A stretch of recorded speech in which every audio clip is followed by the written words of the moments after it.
Jésus est vivant. Amen. Amen. Et il est au milieu de nous. Amen. Amen. Parce que la parole nous dit que Dieu a prouvé à quel point il nous aimait. Amen. Il a montré à quel point il nous aimait. Et tellement qu'il nous aimait, le Christ est mort pour nous alors que nous étions encore des pécheurs. Amen.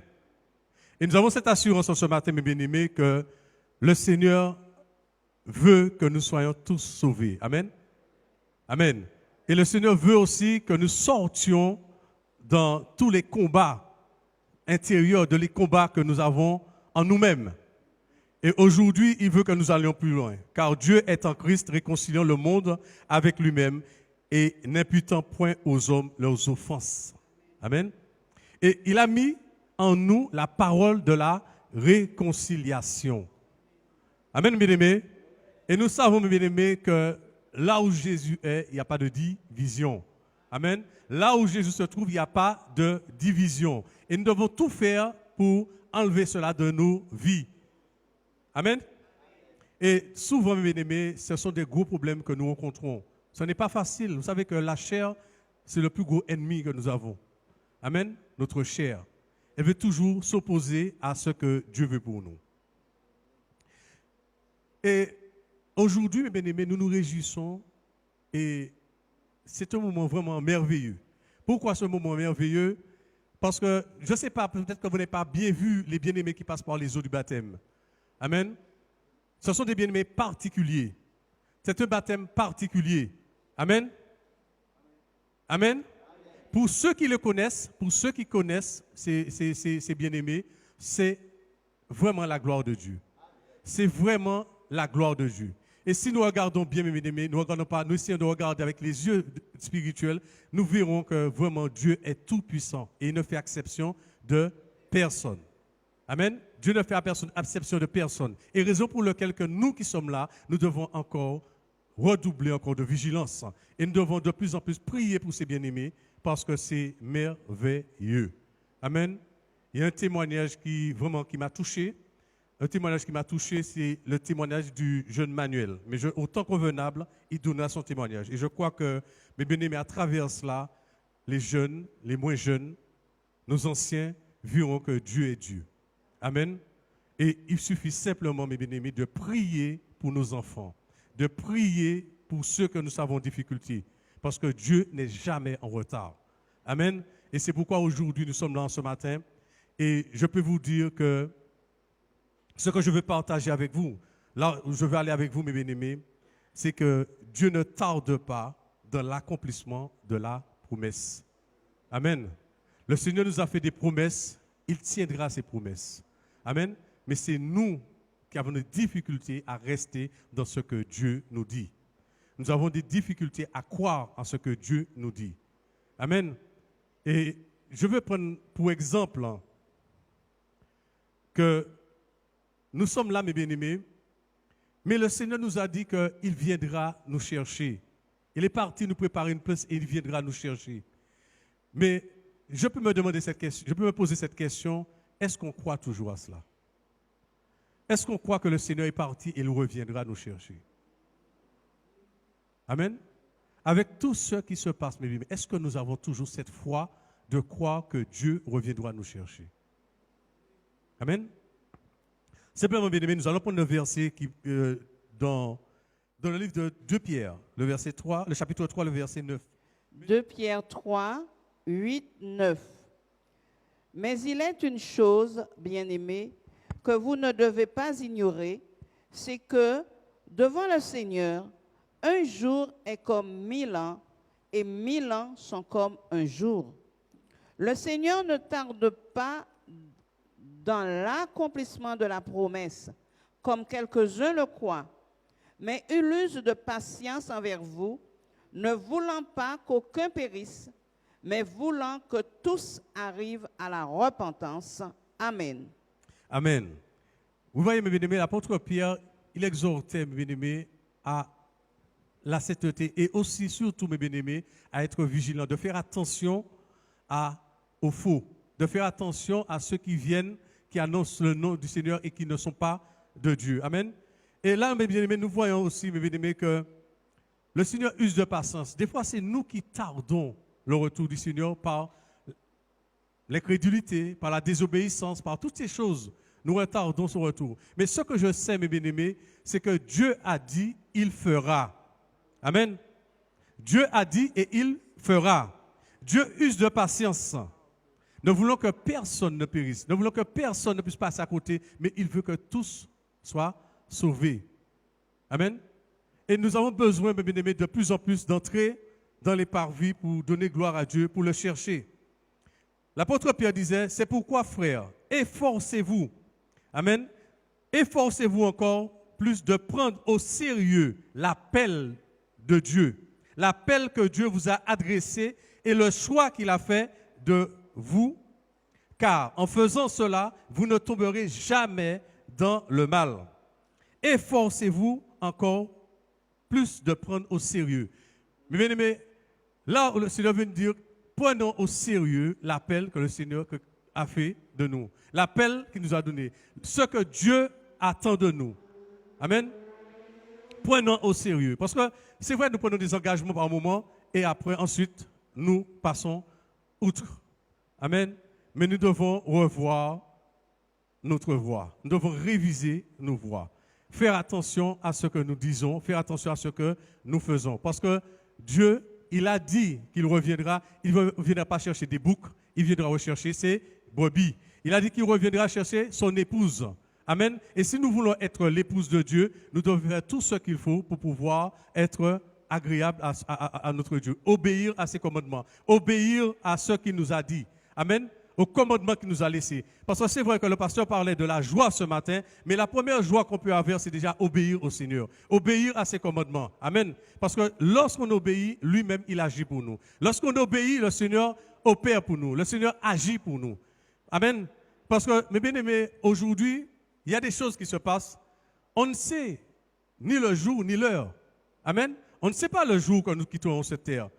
Le Seigneur va revenir. Il y a plus de 2000 ans, amen, que l'apôtre Paul, amen, parlait du retour du Seigneur, que lorsque le Seigneur reviendra, nous allons prendre tout à l'heure dans 1 Thessaloniciens 4. Mais je vais vous dire pour l'instant, mes bien-aimés, que nous ne savons pas quel jour, nous ne savons pas quelle heure que le Seigneur nous appellera. Amen. C'est pourquoi chaque jour, mes bien-aimés, il faut travailler à son salut. Chaque jour, il faut travailler pour aller de perfection en perfection. Amen. Parce que, mes bien-aimés, de nos jours, mes bien-aimés, de plus en plus, nous voyons qu'il y a beaucoup de légèreté, amen, au niveau de la parole. Et je me réjouis encore pour ce que Dieu dit et ce qu'il fait. Je vais vous dire pourquoi, mes bien-aimés. Lorsque certaines personnes, certains bien-aimés, certaines personnes extérieures disent que cette église, on ne parle que de péché, de repentance, de pardon, de péché, etc. Mais mes bien-aimés, j'ai entendu une prédication lundi sur Radio Évangile et un prédicateur qui parlait, lorsqu'il a parlé, j'ai dit Seigneur, merci.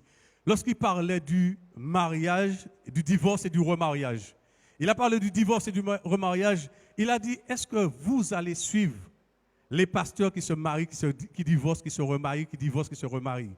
Et il a parlé aux chrétiens en disant une chose qui m'a beaucoup interpellé, mes bien-aimés, serons-nous de la première vague ou de la deuxième vague? Amen. Et aujourd'hui, mes bien-aimés, ce que le Seigneur attend de nous, mes bien-aimés, que nous soyons tous de la première vague.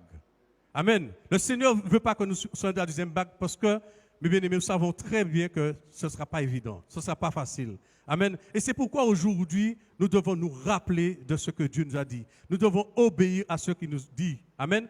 Et la parole qui m'a touché encore dans cette prédication, c'est surtout, chrétiens, arrêtez de faire la fête. Amen. Et c'est important. Des fois, nous avons dit, mais non, ce n'est pas moi, c'est l'autre là. Mais assez souvent, mes bien-aimés, lorsque nous nous analysons, avant de voir l'autre, nous devons nous analyser. Parce qu'à ce moment, moi, je me suis analysé. Je dis que si le Seigneur aujourd'hui revient, est-ce que je suis prêt? Si le Seigneur revient aujourd'hui, est-ce que je suis prêt? C'est cette question qu'on doit se poser chaque jour. Et je pense que si on se pose cette question, mes bien-aimés, on fera tout ce que nous pouvons pour pouvoir nous tenir au pied du Seigneur. Amen. En sachant que nous sommes pécheurs. Amen. Amen, bien-aimés. Et nous avons besoin de plus en plus, mes bien-aimés, de prendre conscience que l'évangile et je bénis Dieu encore pour un deuxième encore. C'est par rapport au mariage d'hier, lorsque le pasteur parlait de bénédiction et aussi les contre-bénédictions. Amen. Et de savoir, mes bien-aimés, si nous ne nous trouvions pas dedans. Amen. Et c'est important de savoir que ce n'est pas obligatoirement de péché de sexe. Mais il y a encore d'autres péchés. Il y a des choses que nous commettons qui ne glorifient pas Dieu. Amen. Et chaque jour, nous devons encore nous améliorer. C'est pourquoi je me réjouis en ce matin et je dis, Seigneur, merci pour ton œuvre dans cette église. Merci pour ce qu'il fait, ce qu'il a commencé et qu'il va achever. Amen.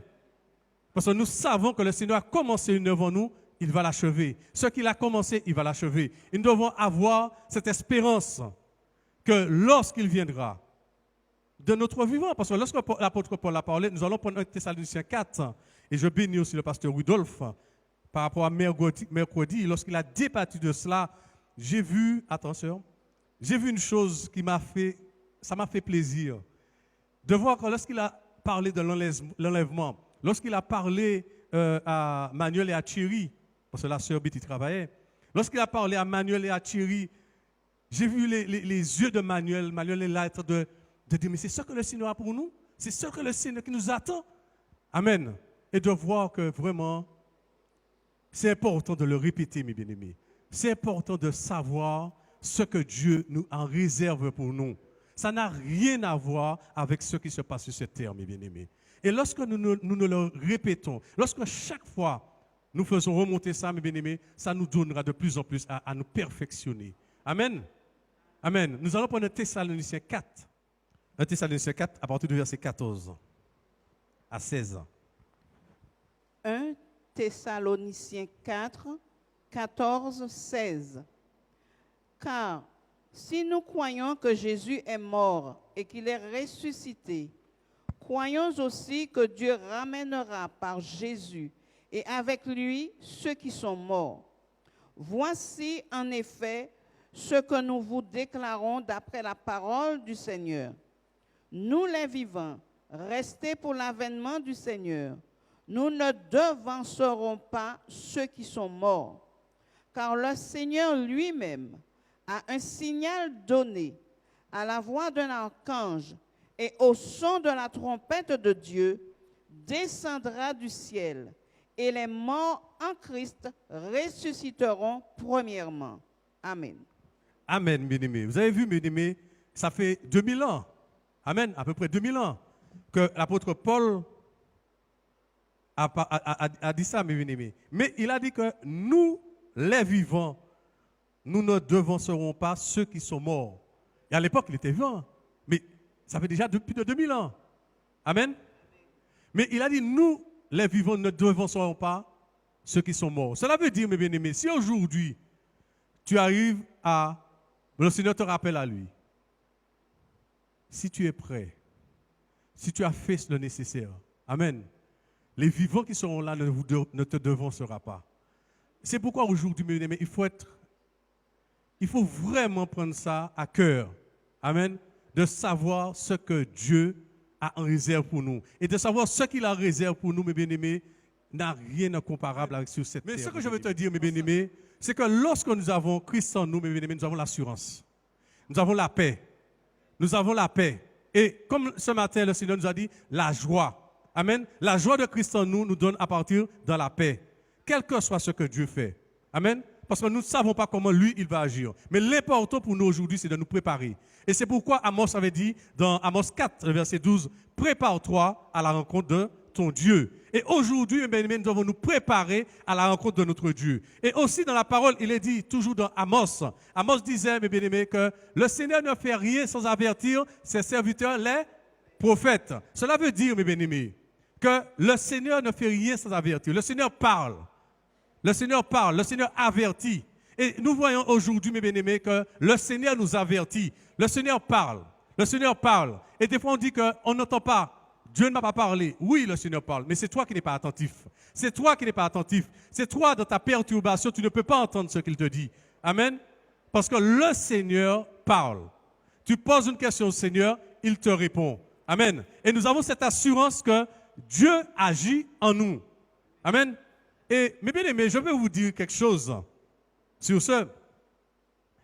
Servir Dieu, est-ce que c'est pratiquement venir uniquement le dimanche à l'église? Amen. Non. Il y a très peu de non. Non. Vous savez, il n'y a rien qui se fait si le Seigneur n'en est l'auteur. Et je vous dis, mes bien-aimés, par rapport à ce qui se passe, par rapport à tous ces... Vous voyez, ça fait un moment qu'il y a couvre-feu à 19h. Lorsqu'on croit, on arrive presque au point où ça doit arrêter, ça repart. Amen. Vous pensez que le Seigneur, il ne peut pas gérer ça? Oui, le Seigneur peut gérer. Mais nous, à ce moment, comment nous sommes? Comment nous vivons les choses? Amen. Est-ce que c'est le dimanche seulement que nous sommes chrétiens? Est-ce que c'est le dimanche seulement que nous venons dans la présence de Dieu et nous sommes là, nous disons que nous serons sauvés? Amen. Mais bien aimés, il y a une chose qui est claire, c'est que nous devons déjà préparer dans nos cœurs la reprise. Amen. Et c'est pourquoi, mes bien-aimés, aujourd'hui, mes bien-aimés, nous devons nous appliquer et faire notre effort, mes bien-aimés, de plus en plus à nous préparer à reprendre les choses. Amen. Parce que ça ne va pas rester éternellement comme ça. Ça va revenir, un moment ou un autre, ça va revenir qu'on aura culte le mardi, on aura étude le biblique le mardi et on aura le vendredi réunion de prière. Et réunion de prière, vous savez que c'est très important aussi. L'étude est très importante, tous ils sont importants. Mais mes bien-aimés, nous avons besoin aussi d'intercéder. Et mes bien-aimés, ça va revenir. Mais nous devons nous poser cette question, est-ce que dans nos cœurs, nous sommes déjà prêts à reprendre? Amen. Parce que lorsque le Seigneur viendra enlever son église, il viendra chercher des gens qui sont engagés. Des gens qui se donnent pour lui. Amen. Il ne vient pas chercher des gens qui sont là aujourd'hui, demain matin. Si peut-être je peux, je serai là. Si je ne peux pas, je ne viendrai pas. Ce n'est pas ça. Amen. Et aujourd'hui, c'est ça que je veux vous interpeller dessus. Quelle est votre position par rapport au Seigneur? Le frère a dit une belle parole tout à l'heure. Moi et ma maison, nous servirons l'Éternel. Amen. Et Josué a dit aussi, vous, sachez qui vous voulez servir. Amen. Sachez qui vous voulez servir. Parce que, bien aimés, nous avons un choix à faire. Parce que tout va dans ce monde pour aller vers la facilité. Mais le Seigneur ne nous appelle pas à la facilité. Le Seigneur a tracé un chemin pour nous. Ce chemin, il n'est pas limpide. Ce chemin, il est rocailleux. Ce chemin, il est tortueux. Mais Christ avec nous, on a la victoire. Amen. Et c'est pourquoi aujourd'hui, mes bien-aimés, nous devons revoir notre engagement. Amen. À savoir, parce qu'il y a une chose qui se passe, et nous avons dit ça aux bien-aimés qui sont passés par les eaux du baptême auparavant, engagez-vous dans l'œuvre. Il y a trop de chrétiens aujourd'hui qui prennent le baptême et qui viennent uniquement dans les réunions et ça s'arrête là. Ça, ce n'est pas de Dieu. Vous pensez que là, vous pouvez aller jusqu'au bout? Je ne le pense pas. Parce qu'il faut savoir se frotter aux autres. Il faut savoir être à côté des autres. Il faut savoir aller avec celui qui n'a pas le même caractère que toi. Celui qui est difficile de caractère, il faut savoir réussir à vivre avec lui. C'est comme ça que le Seigneur va te former. Et c'est comme ça que le Seigneur va te permettre de progresser. Amen. Mais tu ne progresseras pas tout seul. Tu n'arriveras pas toute seule. Amen. C'est ce que l'ennemi demande. Amen. Parce que tu es écarté du troupeau. Amen. Et c'est pourquoi aujourd'hui, mes bien-aimés, il y a trop de personnes dans l'église qui ne sont pas engagées. Amen. Dans le sens que, mes bien-aimés, nous avons culte que le dimanche. Mais aujourd'hui, prépare-toi dans la prière. Demande au Seigneur quel groupe que tu veux que je puisse entrer dedans. Ou s'il le faut, prie le Seigneur. Peut-être le Seigneur va te mettre en cœur de mettre quelque chose en place. On ne sait pas. Le Seigneur, il y a de la place. Amen. Mais aujourd'hui, mes bien-aimés, pour ceux qui vont passer par les eaux du baptême, ne restez pas comme ça parce que vous n'allez pas tenir, mes bien-aimés. Vous n'allez pas tenir. Amen. Parce que c'est lorsqu'on est engagé, lorsqu'on des fois nous sommes là entre nous, il y a des frictions, il y a des choses, ça monte, ça boue en nous. C'est à ce moment-là qu'on commence à voir notre vraie nature. Et on commence vraiment à travailler, à demander au Seigneur de l'aide pour sortir de cette réalité, dans cette nature charnelle qui persiste, cette nature charnelle qui veut nous écarter du Seigneur. Amen. Nous devons tout faire pour ça, mes bien-aimés. Amen. Et je souhaite que ce n'est pas tombé dans l'oreille de sourd que nous avons entendu. Amen. Parce que Dieu parle cependant tantôt d'une façon, tantôt d'une autre. Amen. Et le Seigneur, ce qu'il veut, c'est que nous soyons sauvés. Ce qu'il veut, c'est qu'à son retour, qu'il puisse nous prendre avec lui, nous emmener avec lui. Amen. Parce qu'il dit dans sa parole que celui qui persévérera jusqu'à la fin sera sauvé. La persévérance aussi, c'est dans le travail. La persévérance, c'est dans l'œuvre de Dieu. La persévérance, c'est se donner de plus en plus pour le Seigneur. De dire que Seigneur, avec mes limites, avec mes imperfections, papa, je me donne à toi. Et je veux que tu m'accompagnes, je veux que tu m'aides, je veux que tu m'accompagnes à pouvoir progresser pas à pas. Amen. Et c'est ça que Dieu veut. C'est ça qu'il attend de nous. C'est ça qu'il veut de nous. Amen. Lorsqu'il a dit à David, David, fils d'Isaïe, un homme selon mon cœur, David n'était pas parfait, mes bien-aimés. Paul n'était pas parfait. Pierre n'était pas parfait. Amen. Moïse n'était pas parfait.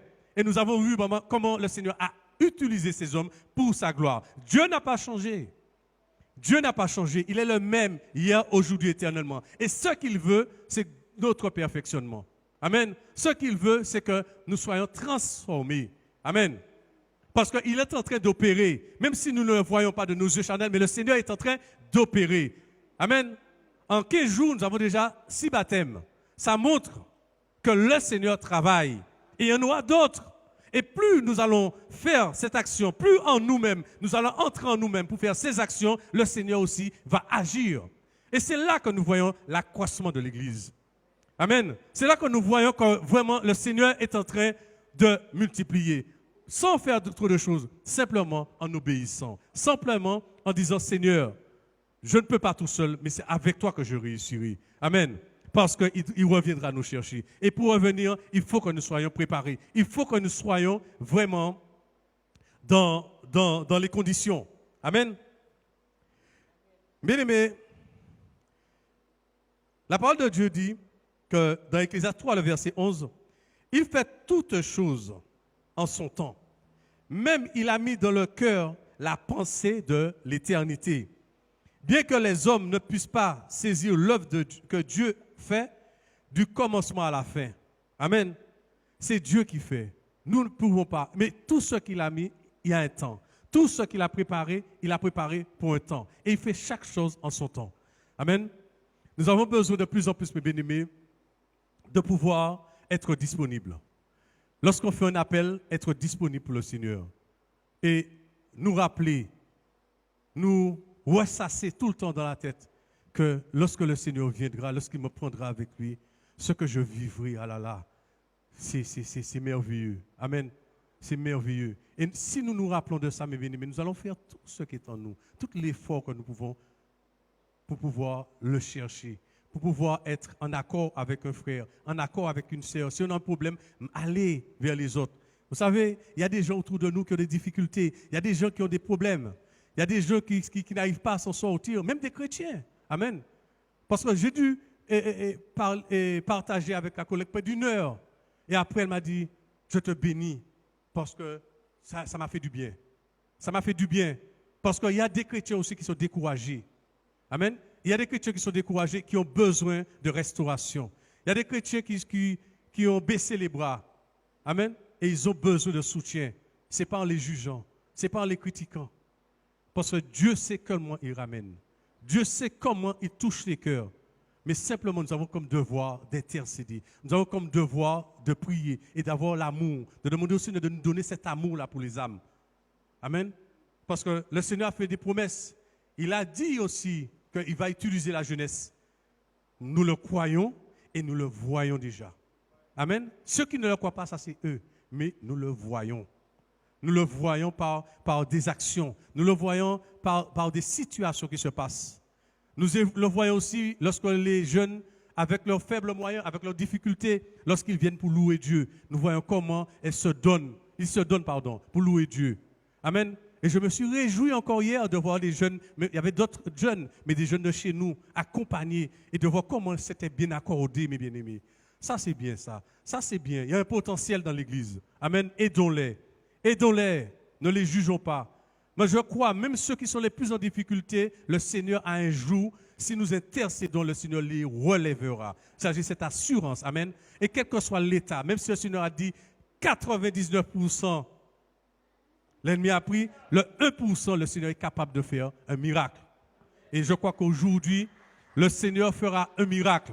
Et c'est pourquoi, mes bien-aimés, sur ce, je ne serai pas plus loin avec vous. Je vais vous demander de vous mettre debout. Nous allons faire une action spirituelle maintenant. Nous allons nous mettre ensemble. Ensemble. Je vous demande d'ouvrir vos cœurs, mes bien-aimés. Nous allons prier pour